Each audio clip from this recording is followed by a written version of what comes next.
Oching aka. Ana, olovimiz yonishni boshladi. Pechka konkretiga qizishni boshladi. Ekonom pechka deb nom olgan. Hozirgi kunda juda ham vodiy pechkalar.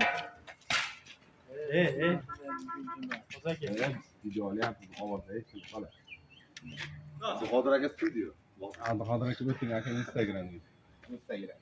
Shashni nima qilamiz? Shu tutashni olib. Haligidan YouTube'ga oldingda aka.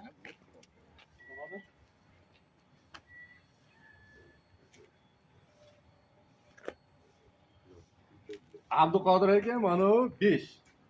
Buni aka qo'lga tars etkizib urish kerakmi yo betkami aka? Tutab ketdi pechkangizni. Qarang aka mana tutayapti. Bu tutashini sababi 5 minutlik yangi kraskamiz termasdan o'ynagan kraska 1200 gradus issiqlikka chidaydi. Buni suyultirilayotgan jarayonda rastvaritelь qo'shib jichcha suyultirib oladi. Shuni hisobiga 5 minut bitta qo'yishdan oldin bitta yoqib olinadi. Birinchi safariga bo'ldi, keyin tutamaydi.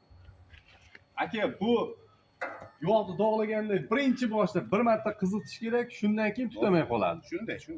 Olib kirib uyga qo'yishdan oldin bitta ichkariga, tashqariga qo'yib, bitta ichiga alanga beriladi, bitta tuta oladi, bo'ldi, keyin tutamaydi. Hozir aka bundan keyingi safarga ham agar tutaydigan bo'lsa, Boshqa pechka beraveramiz. gap yo'q.